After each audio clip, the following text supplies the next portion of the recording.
Mga master, okay lang bang? Huwag niyong skip ang mga ads sa aking mga video kung okay lang mga master. Salamat sa solid na suporta po. Yon, what's up mga masters? Nandito na naman tayo sa panibagong araw, panibagong kabanata na naman ang pagsasama-samahan natin ngayon guys.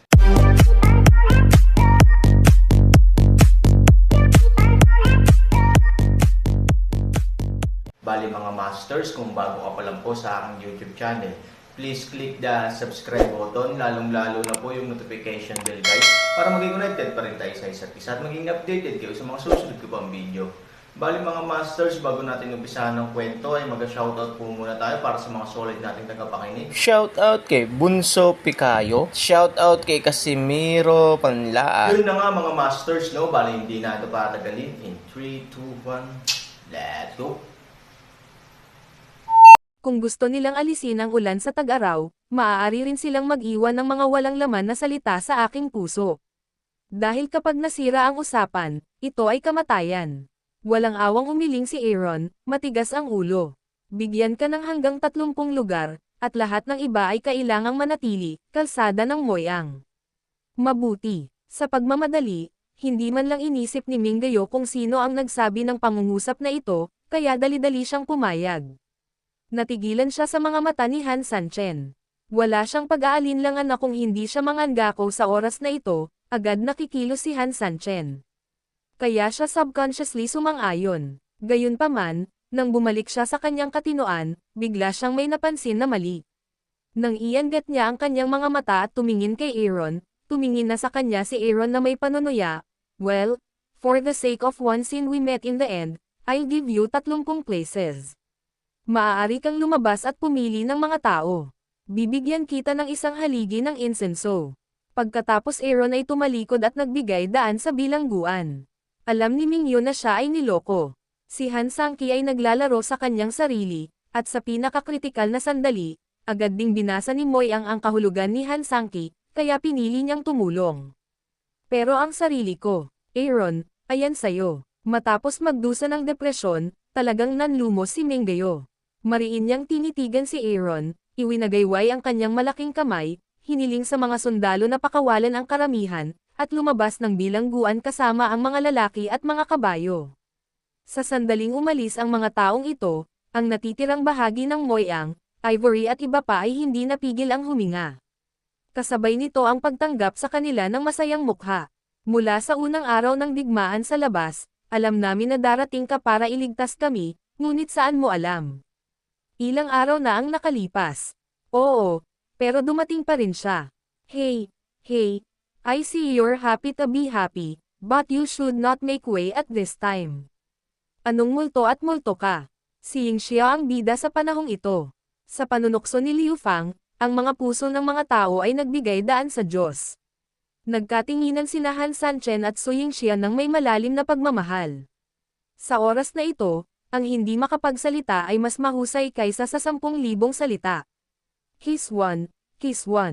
Sumuyo si Liu Fang. Sa kanyang pagsuyo, ang iba ay sumuyo sa bilangguan.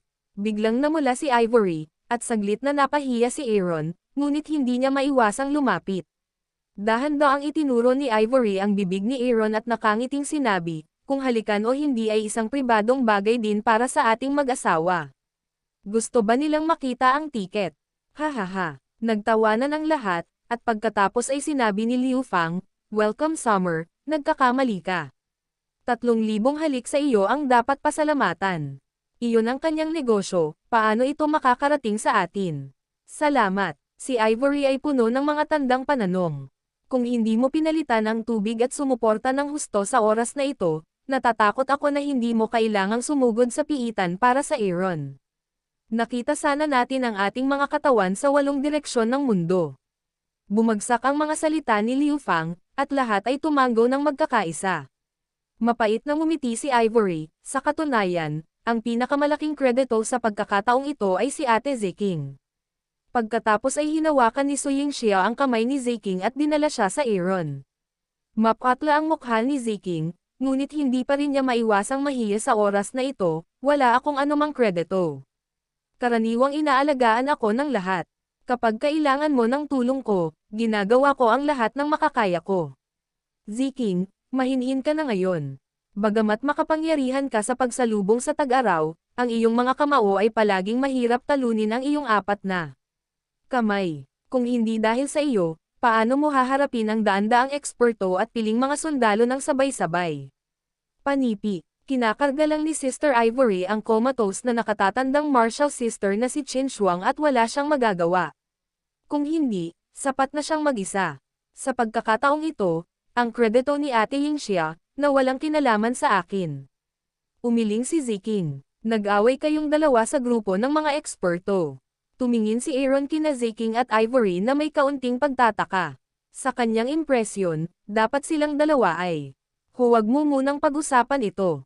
Hindi maganda ang takbo ni Elder Martial Sister Qin Shuang at Magic Bait iyan. Mas mabuting umalis muna tayo dito at pag-usapan ito ng detalyado mamaya. Pinutol ni Ivory ang pag-uusisa ni Han Sanchen sa oras. Sa isang sulyap, lahat ay pagod at haggard. Tumanggaw si Aaron, sige, umalis muna tayo dito. Pagkatapos ay pinamunuan ni Aaron ang mga tao palabas ng selda ng mabilis. Sa oras na ito, tila malugod na tinatanggap ng lungsod ang malalaking pagbabago. Ang dragon ay lumipad sa kalangitan, at ang mga kakaibang hayop ay nakahanay sa lupa. Sa gitna, may humahagulgol na ulan, na humahantong sa mga taong dapat mahulog sa lungsod upang maghintay ng nalulumbay. Matapos hamupa ang digmaan, lumitaw din ang hindi mabilang na mga ulo ng sibilyan sa matataas na pader ng tirahan ng Panginoon ng lungsod. Tahimik nilang pinanood ang eksena, umuungol, woo, nang si Han Sanchen at ang kanyang grupo ay lumabas mula sa bilangguan at umabot sa harapan ng bulwagan, ang mga dragon sa himpapawid ay umungal ng mahina, at ang ulo ng dragon ay bahagyang nakababa upang ipakita ang kanilang pagpapasakop. Ang ilang mga kakaibang hayop ay yumuko din sa kanilang mga paa sa harapan, ibinaba ang kanilang poster at gumawa ng tunog. Aaron, Aaron, nagtaas din ang kamay at sabay-sabay na nagsisigawan ang mga tulisan ng hangluan na namumuno sa Devil Cloud Ghost City. Sa oras na iyon, ang buong palaruan ng bulwagan ay puno ng mga sigawan mula sa Aaron. Bagaman ang isang grupo ng mga dalubhasang nakasuot ng puti ay tahimik, ngayon ay mahigpit nilang binabantayan ang apat na panig at tahimik na tinutulungan ang Aaron na bantayan ang general na dapat tipunin sa gitna. Ang ilan sa kanila ay direktang nahuli, habang ang iba ay nakakita na ang Dragon Elder na si Minggayo ay kusang sumuko at ibinaba ang kanyang mga sandata at piniling aminin ang pagkatalo. Gayunpaman, sa anumang kadahilanan, sa oras na ito, ang bawat isa sa kanila ay nalulumbay, yumuko at walang magawa, puno ng hitsura ng pagkatalo. Tinulungan ni Aaron si Ivory at dinala si Moyang at ang isang malaking grupo ng mga tao sa harap ng bulwagan. Tiningnan niya ang apat na dragon, ang mga tao ng Magic Cloud Ghost City, ang mga hayop, at sa wakas ay tumutok sa babaeng pinunong nakaputi. Nakatingin din siya kay Aaron. Nang makitang nakatingin sa kanya si Aaron, ang kanyang ulo sa ilalim ng sombrero ay medyo nagpapakita ng kanyang intensyon. Bahagyang tumanggaw din si Aaron. Pagkatapos ay binawi niya ang kanyang mga mata, tumingin kay Mingyu at sinabing, nakapili ka na ba ng 30 lugar? 30 lugar. Anong ibig sabihin nito? Nang marinig ang mga salita ni Aaron, bago pa makapagsalita si Minggayo, ang mga sundalo at eksperto sa paligid niya ay naging kaldero ng lugaw. Nagtanong man ang lahat at hindi naiintindihan, sa totoo lang, bakas sa mukha ng lahat ang takot. Kung tutuusin, hindi naman sila tanga. Paanong hindi nila marinig ang pangkalahatang kahulugan ng pahayag na ito? Lalo na sa gilid ng buhay at kamatayan. Nang makita ang reaksyon ng publiko, ngumiti si Aaron at nagpatuloy, kung hindi ka mag-isip ng mabuti, mabibigyan pa kita ng ilang oras. Pagkatapos ng lahat, sa kasalukuyan, 10,000 sa iyo ang maaari lamang hayaan kang pumili ng bilang ng 30 buhay na tao. Hindi talaga madaling pumili. Sa paninindigan ng Aaron, mas malungkot ang dating dekadenteng hukbo. Kuya Shenlang, isama mo kami. Ayaw naming mamatay. Oo, may matanda at bata sa aking pamilya. Elder Shenlang, maawa ka sa akin. Dragon Elder, tulungan mo kami. Ang isang pulutong ng mga sundalo ay umiyak, at kahit na yumoko at humingi ng awa. Pinandilatan ni Mingyu si Aaron ng may galit. Tila pinaalalahanan nito ang sarili at sinabing mas mabibigyan pa niya ng oras ang sarili. Sa katunayan, pinapatay ng Aaron ang kanyang puso. Siya ay ganap na tinatalo ang mga puso ng mga sundalong ito at ganap na sinisira ang kanilang huling dignidad. Ngunit hindi siya maaaring makipagtalo, at mag-abuso. Ang mas nakakatakot kaysa sa pagsasabwatan ay alam mo, ngunit kailangan mong gawin ito. 30 lugar, sapat na upang umalis kasama ang ilang mga pinagkakatiwalaan. Bagamat hindi ito maaaring ituring bilang pagpapanatili ng kanilang pangunahing merkado, hindi bababasa, ang mga bagay ay hindi lumipat sa punto ng kumpletong kawalan ng pag-asa. Sa katunayan, ang mga taong ito ay madaling pumili, dahil gusto niyang kumuha ng higit pa kaysa doon. Nakatingin lang siya sa mga sundalong nakaluhod sa lupa at nagsusumamo. Kahit saglit, hindi niya alam kung paano magsalita. Sa wakas, tumanggaw siya kay Zuyanshua. Umorder si Zuyanshua at tumingin sa mga tao sa likod niya. Maya-maya, humakbang sila pasulong, na halatang ipinahiwatig na sila ang mga taong nasa kota. Malamig na ngumiti si Aaron.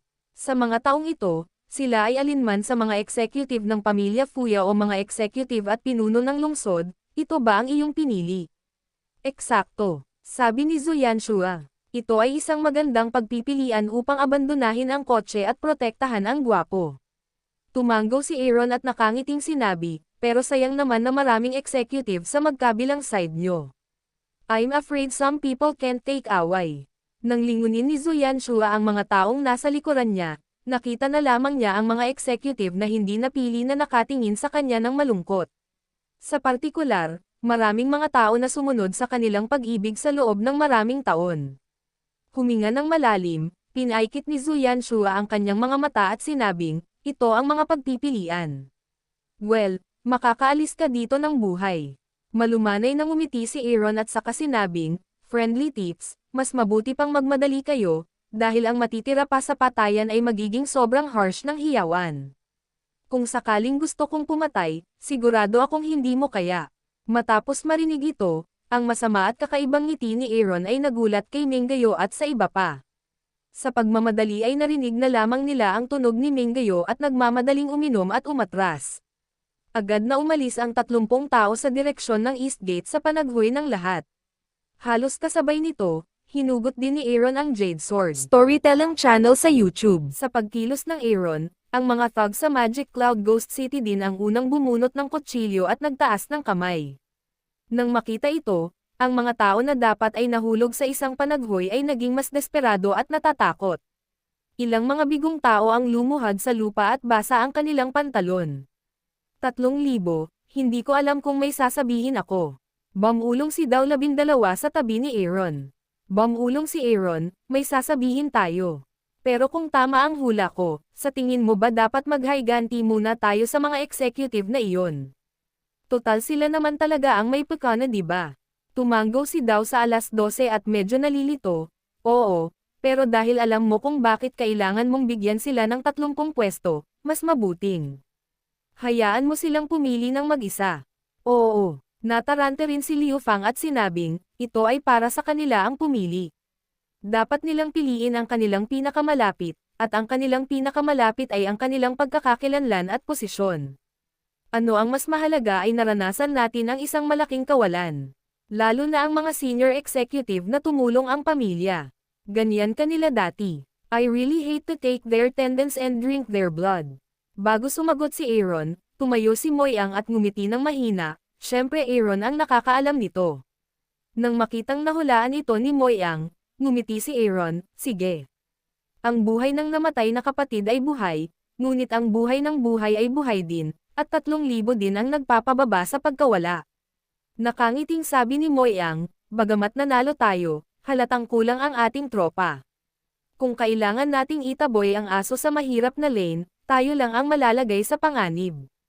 Kung tutuusin, ang lakas ng kabilang partido lagi. Tumanggaw si Aaron, tama si Moyang. Ang mga kuneho ay kakagatin kapag sila ay apurahan, hindi banggitin ang isang malaking hukbo ng 10,000 tao. Ang pagiging masipag at militaristiko ay magdadala lamang sa atin ng higit na walang katapusang mga kaguluhan at higit pang mga inosenteng sakripisyo. Kaya naman, sadyang iiwan ko sila ng pagkakataong mabuhay. Ganyan ang kalikasan ng tao. Kapag may posibilidad na makatakas sa isang desperado na sitwasyon, Iisipin na lamang nila ang pagtakas at makakalimutang lumaban. Ang layunin ng Aaron, kahit na isama lamang ang pagwiwisik ng asin sa mga sugat ni Minggayo at iba pa, ay batay din sa kadahilanang ito. Nais niyang ganap na masira ang pagkakaisa ng malaking puwersang ito, na ginagawa silang maluwag at mahirap na maipan, at wala na ang espiritu ng pakikipaglaban at ideya ng puro paglaban. Bukod dito, may isa pang mahalagang punto. Si Ivory ay nasa kamay ni Minggayo at ng iba pa noong panahong iyon. Siyempre, kailangang isaalang-alang ng Aaron ang kanilang kaligtasan. Sa katunayan, hindi maiiwasang gumawa ng mga konsesyon. Young Master Aaron, isang plano at dalawang diskarte ay kahanga-hanga. Malumanay nang umiti si Master Lo, hinahangaan kita sa pagkuha nito bilang bargaining chip kapalit ng ating mga bihag at paggamit nito para ganap na talunin ang pagkakaisa at pagtutulungan ng kaaway. Malumanay nang umiti si Child Ruyo at umiling, saan ito?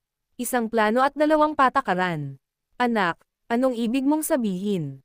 Isa itong plano at tatlong patakaran. Marahan nang umiti si Ruyo. Sa sandaling nahulog ang mga salita, mas nalilito sila. Nagkatinginan sila at sinubukang hanapin ang tinatawag na sagot sa bibig ni Child Ruyo. Ngunit nakakalungkot na karamihan sa mga taong naroroon, maliban sa Aaron at Moyang, ay 2 taong gulang na monghe na hindi moari. Nako, sabi ko wag kang magbenta. Ano pang diskarte? Sabihin mo na dali. Kinakabahan ako. Sabik na sabik si Knife 12 kaya natapakan niya ang kanyang mga paa. Aaron, ngumiti sa isa't isa sina Moyang at Child Ruyo. Pagkatapos, si Ruyo at Moyang ay gumawa ng bahagyang pagsaludo halos sa parehong oras, at tahimik na sinabi kay Aaron, nakita ko na ang Panginoon kung sino ang dapat mahulog, sino ang dapat mahulog. Yun na nga mga masters, no? Bali panibagong kabanata na naman yung natapos natin ngayong gabi. Muli, maraming salamat po talaga sa walang sawang suporta po sa aking YouTube channel na talagang inaabangan nyo po ang bawat upload ko po. Bali mga masters, magkita-kita ulit po tayo bukas ng gabi at ngayon po ay magpapaalam po muna tayo.